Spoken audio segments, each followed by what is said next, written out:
এমন কেউ আছে যে আমার মন জুড়ে রয়েছে, যাকে আমি ভীষণ ভালোবাসি।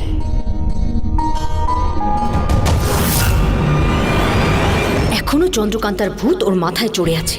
মনে হচ্ছে এই ভূত তাড়ানোর জন্য আমাকেই কিছু একটা করতে হবে, তা না হলে ওকে আর ওর ভালোবাসা আমি কিছুতেই পাবো না। গয়না সারা জীবন কুমারীই থেকে যাবে।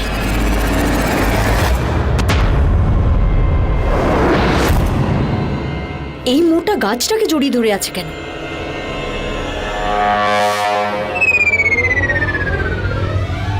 এটা আমি কি করছিলাম? গাছকে ভালোবাসছিলাম। উমঙ্গ, তোর এরকম রুচি আবার কবে থেকে হলো? এটা তো সেই হাতি যার ওজনটা হতে পারে খুব ভারী, কিন্তু মনটা খুব নরম। একে ডোবানোর জন্য সমুদ্রের দরকার নেই, এক ফোঁটা চোখের জলই ওর জন্য যথেষ্ট।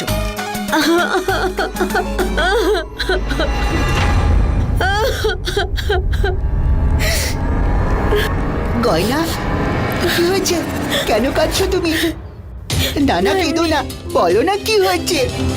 কি বলবো উমঙ্গ, আমি বুঝতেই পারছি না তোমাকে এই কথা কি করে বলবো। গয়না, তুমি যেটা বলতে চাইছো সেটা আমায় বলো, কোনো ব্যাপার না।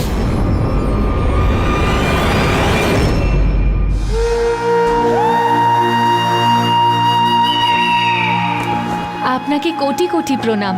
চন্দ্রকান্তা সুস্থ আছে, কিন্তু স্মৃতিশক্তি কি ফিরল?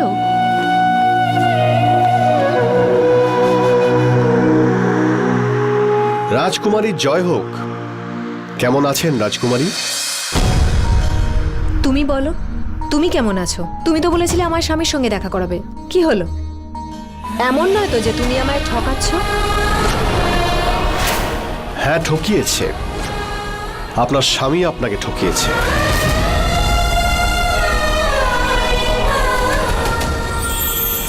এই গয়নাটা তুমি এনেছো?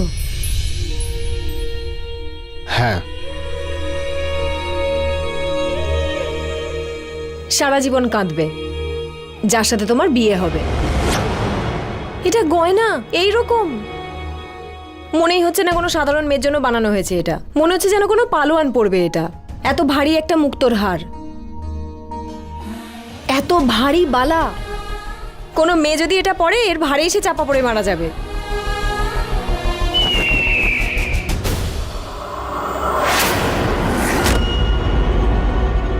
এটা আবার কিরকম পাখি?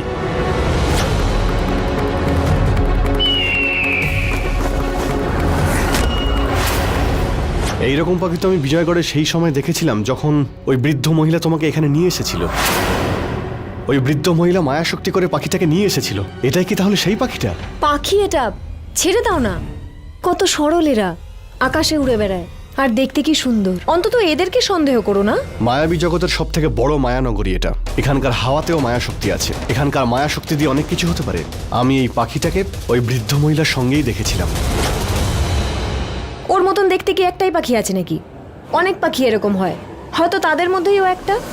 তাহলে এই পাখিটাকে দেখে আমার কেন মনে হচ্ছে যে যে এটা এটা সেই পাখিটাই। আর আমি নিশ্চিত যে এটা সেই পাখিটাই। হ্যাঁ উমঙ্গ, এটাই সত্যি। কি কি বললে তুমি?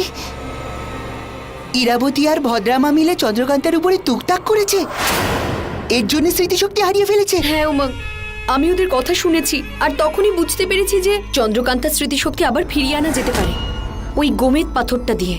আর সেটা যদি থাকতো তাহলে চন্দ্রকান্তার স্মৃতিশক্তি ফিরিয়ে আনা যেত উমঙ্গ।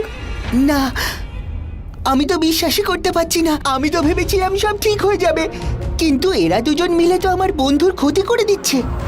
চলো গয়না, আমরা দুজনে মিলে ওই গোমেদ রত্নটা খুঁজে আনি, চলো। ওই গোমেদটা আমার কাছেই ছিল, কি জানি কে চুরি করে নিয়েছে।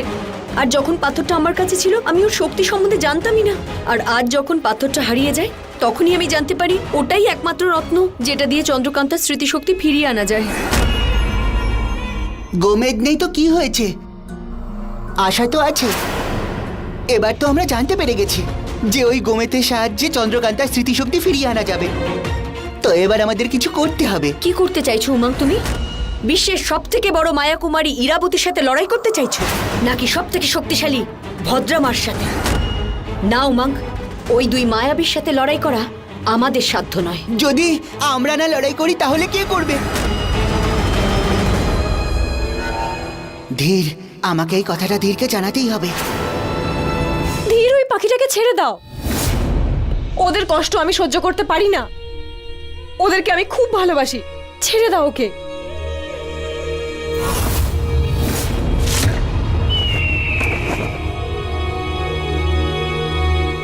ওদের কাছে মানুষের মতো শক্তি থাকে না, কিন্তু মানুষের মতো ওদেরও কষ্ট হয়। পারলে ওদেরকে ভালোবেসো, কিন্তু কষ্ট দিও না। এটা করো না। ওর দিকে তাকিও না, দেখবে ও নিজে থেকেই চলে যাবে। নিজের বন্ধুকে একটু ভালোবাসতে শেখাও, একটু ভদ্রতা, একটু নম্রতা, আর পশুদেরকে একটু ভালোবাসতে শেখাও। এভাবে হাসছো কেন? এই জন্য হাসছি যে কারণ তুমি এই কথাটাই তোমার স্বামীকে একদিন বলেছিলে, আর ঠিক এইভাবেই ওকেও বকেছিলে যখন ওর সামনে বাঘ এসেছিল। তোমার স্বামী এটা জানতোই না যে ওর সামনে ওর শিকার নয়, ওর ভালোবাসা ছিল। হ্যাঁ, সেই ওকে প্রাণীদের ভালোবাসতে শিখিয়েছে। যদি তুমি না থাকতে তাহলে হয়তো তোমার স্বামী ওই বাঘটাকে মেরেই ফেলতো। আমার স্বামী এতটা হিংস্র, এতটা কঠোর না। এরকম মানুষের সাথে আমার বিয়ে হতে পারে না। এখন তো এমন মনে হচ্ছে যেন আমার স্বামী আমাকে ঠকিয়ে বিয়ে করেছিল।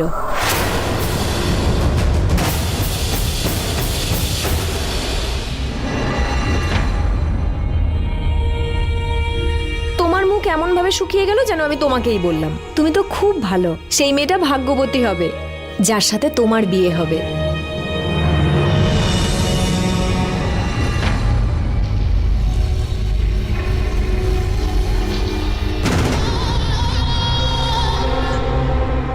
এখন কেমন আছো? ভালো আছো তো? হ্যাঁ, ভালো থেকো, খাওয়া দাওয়া করো, সুস্থ থেকো। ধীর, কোথায় থাকো তুমি আজকাল? মাকেও একটু একটু সময় তো দাও। এসো, তোমার সঙ্গে বিজয়গড়ের সুরক্ষা ব্যবস্থা নিয়ে কিছু কথা বলার আছে। চলো। হ্যাঁ মা।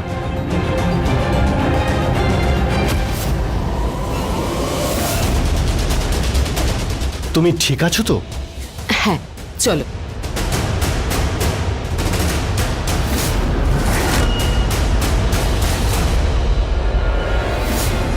এটা কিসের গুঁড়ো? এতদিন চন্দ্রকান্তার সাথে যা যা হয়েছে সবই ইরাবতীর জন্য। যদি এখন ধীর চন্দ্রকান্তাকে চায় তাহলে লড়ুক নিজের মায়ের সাথে। হুঁ।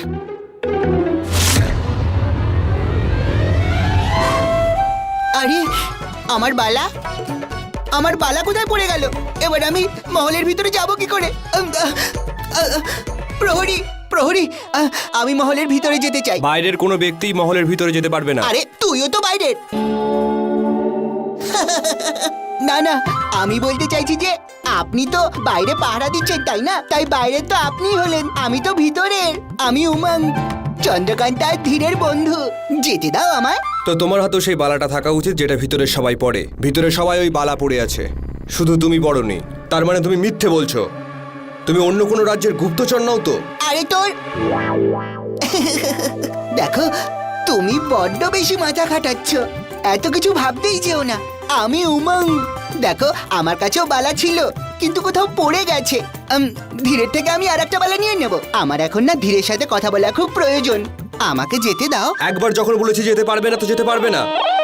যেতে পারবো না? প্রহরী, এটা তোমরা দুজন কিন্তু ঠিক করলে না। এবার দেখো, আমার ভেতরে জিন দৌড়চ্ছে, উমঙ্গের ভেতরে জিন জেগে উঠছে। এটা কিন্তু তোমরা ঠিক করলে না। এবার আমি তোমাদের দুজনকে কুকুর বানিয়ে দেব। আকুম বাকুম হাকুম, কুকুর হয়ে যাও। দেখলে তোমরা? এবার আমায় অনুসরণ করো। আমি আগে আগে যাব, তোমরা আবার পিছু পিছু আসবে। এসো।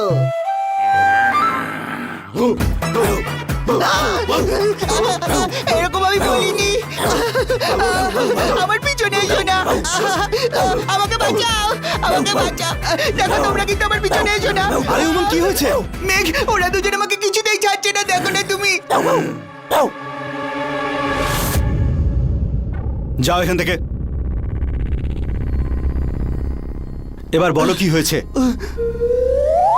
চলে গেছে তো? হ্যাঁ মেঘ, আমার না ধীরের সাথে খুব জরুরি কথা আছে, আর আমার বালাটা কোথাও হারিয়ে গেছে। এরা আমায় ভেতরে ঢুকতে দিচ্ছিল না। চিন্তা আমায় করো নিয়ে না, চলো। চলো আমার সঙ্গে। হ্যাঁ,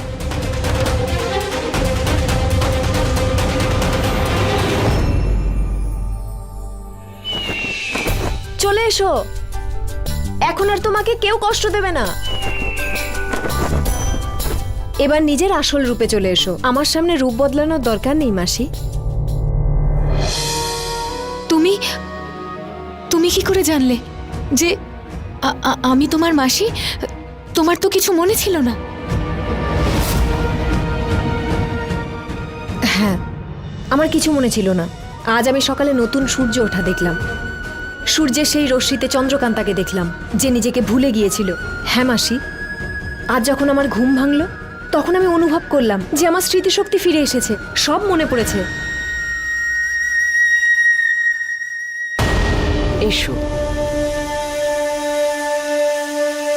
মা, তুমি আমাকে এখানে কেন নিয়ে এলে? নিজের ছেলের সঙ্গে একটু সময় কাটাতে। আমার সেই ছেলে যে আমাকে একদিন খুব ভালোবাসতো, কিন্তু কোথাও হারিয়ে গেছে। আমি সেই ভালোবাসা ফিরে পেতে চাই। এসো।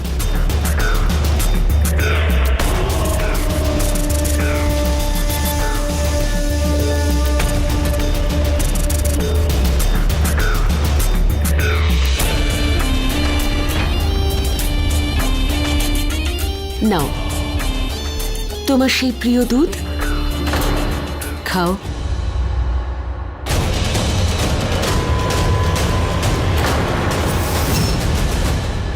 মা, কি হয়েছে বলো তো?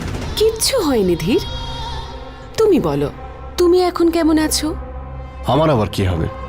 আমি ঠিক আছি, সব ঠিক আছে। সব ঠিক আছে, কিন্তু তুমি ঠিক নেই। যাক ছাড়ো, দুধটা খাও। নাও, আমি নিজের হাতে তোমায় খাইয়ে দিচ্ছি, খাও।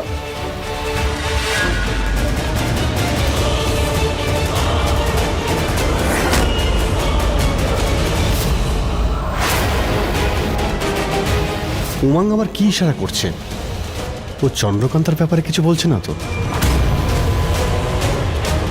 মা, আমার একটা দরকারি কাজ মনে পড়ে গেছে। আমি এক্ষুনি আসছি আমি।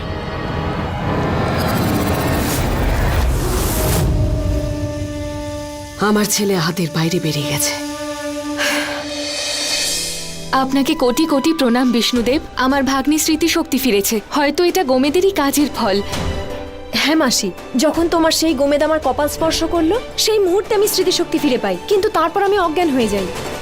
আর যারা এখানে আমার সাথে ছলনা করছিল, আমিও তাদের সাথে ছলনা করা শুরু করে দিই, যাতে শত্রুরা তাদের অস্ত্র ফেলে দেয়। প্রত্যেকটা মুহূর্তে তারা যে আমার উপর নজর রেখেছিল, সেটা যেন আর না রাখতে পারে। আর তাই হয়েছে মাসি।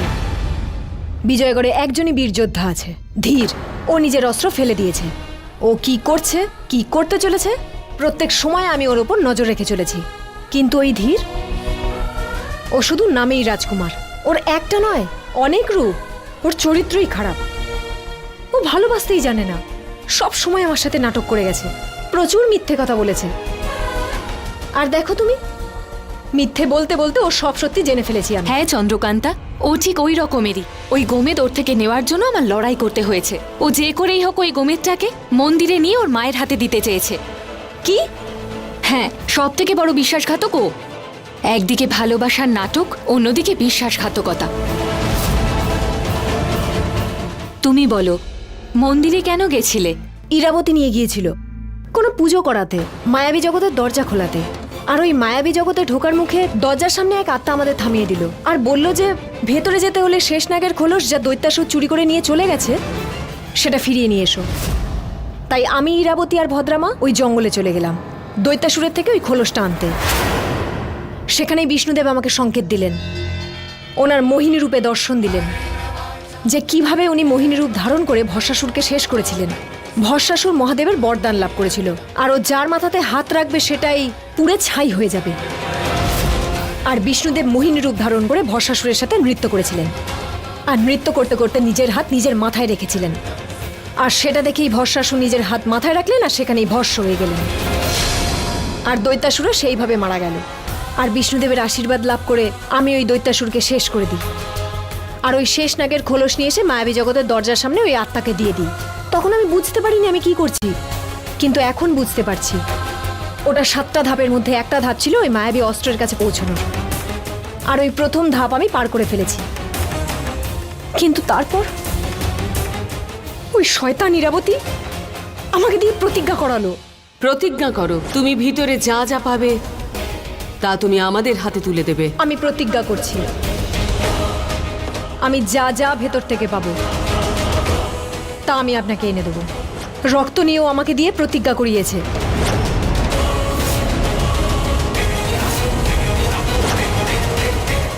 রক্ত দিয়ে শপথ? চন্দ্রকান্তা, তুমি বুঝতে পারছো না তুমি কি করেছো? তুমি ওকে রক্ত দিয়ে শপথ করেছো যে মায়াবী দুনিয়াতে যাওয়ার পরে, ওই 7 পর্ব পার করার পরে তুমি যাই পাবে সেটা ইরাবতীর হয়ে যাবে।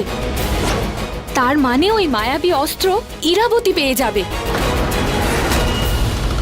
উমং, তুমি কি ইশারা করছিলে? এখন আবার তুমি চুপ করে আছো কেন? মনে হচ্ছে রেগে আছো। আরে বলো না কি হয়েছে। সেটাই, যেটা না হওয়া উচিত ছিল। আমার বন্ধুর স্মৃতিশক্তি চলে গেছে, সারা জীবনের জন্য চলে গেছে। সারা জীবনের জন্য নয়, চন্দ্রকান্তার স্মৃতিশক্তি খুব তাড়াতাড়ি ফিরে আসবে। যখন আসবে দেখা যাবে, জানি না কবে আসবে, এখনো তো আসেনি। এসব কিছু ওই দুজনের জন্যই হয়েছে। কাদের জন্য? উমং, কারা করেছে তাদের নাম বলো তুমি আমাকে, ওদের গলা কেটে দেবো আমি। তাহলে যাও, গিয়ে কাটো গলা তোমার মা আর ভদ্রা মায়ের। উমং, কি ভুলভাল বকছো তুমি? ভুল বলছি না, ঠিক বলছি। তোমার মা আর ভদ্রা মা মিলে চন্দ্রকান্তার উপরে টুকটাক করেছে। ওই রাহু কালকে দিয়েই করিয়েছে, সেই কারণে চন্দ্রকান্তার স্মৃতিশক্তি চলে গেছে। চন্দ্রকান্তার এই অবস্থা তোমার মা আর ভদ্রা মার জন্য হয়েছে। উমং, আমি চুপ করে দাঁড়িয়ে তোমার সব কথা শুনছি, তার মানে এই নয় তুমি যা বলবে তা বিশ্বাস করবো আমি। আমার মা চন্দ্রকান্তার সঙ্গে এরকম কেন করবে বলো? আমার মায়ের চন্দ্রকান্তাকে প্রয়োজন আছে, উনি তো ওকে। প্রয়োজন? চন্দ্রকান্তাকে প্রয়োজন মানে? মানে মানে কিছুই না। তুমি আমাকে এটা বলো, তোমার মনের মধ্যে আমার মাকে নিয়ে এরকম সন্দেহ কেন তৈরি হলো? মনে নয়, কানে। গয়না এই সব কথা নিজের কানে শুনেছে। ধীর, চন্দ্রকান্তা খুব বিপদে আছে ওই দুজন মায়া কুমারীর জন্য।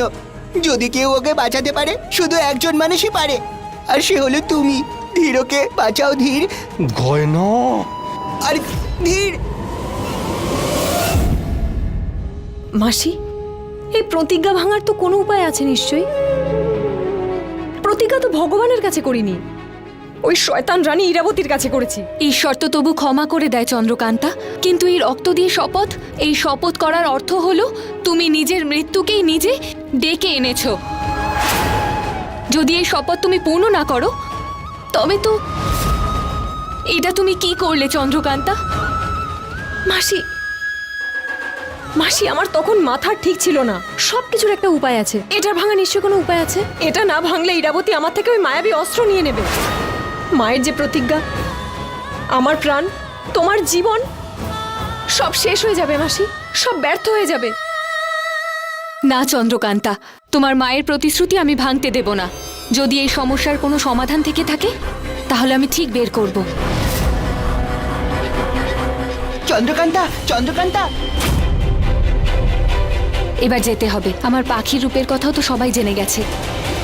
তোমার কাছে আসার জন্য অন্য রূপ নিতে হবে।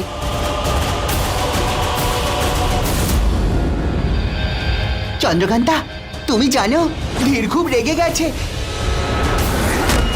কি? গয়না, এদিকে এসো। তোমার এত বড় সাহস কি করে হলো আমার মা আর ভদ্রমাকে এরকম নোংরা অপবাদ দেওয়ার? বলো, কি প্রমাণ আছে যে চন্দ্রকান্তার সঙ্গে যা কিছু হয়েছে সেটা আমার মা করেছে? বলো। ধীর, গয়না, আমি ভালো করে জানি যে তোমার মাথা থেকে পা পর্যন্ত বিষে ভরা, আর এই বিষ তুমি আমাদের মহলে কেন ছড়াচ্ছ? ধীর, আমি সেটাই বলেছি যেটা শুনেছি। ধীর, ব্যাস, চুপ। ধীর, ধীর, ধীর, আমাকে মেরো না। ধীর, আমি সেটাই বলেছি যেটা আমি শুনেছি। আমি সত্যি বলছি। সত্যি না ষড়যন্ত্র? তুমি আমাকে আমার মায়ের বিরুদ্ধে ভুল বোঝাচ্ছ। আমি নিজে মা হয়ে অন্য মাকে কি করে মারতে পারি? আমার পেটে তোমার সন্তান। মায়ের দিব্যি বলছি, আবার যদি তুমি মিথ্যে বলো তাহলে এই ছুরিটা দিয়ে আমি তোমাকে খুন করে ফেলবো।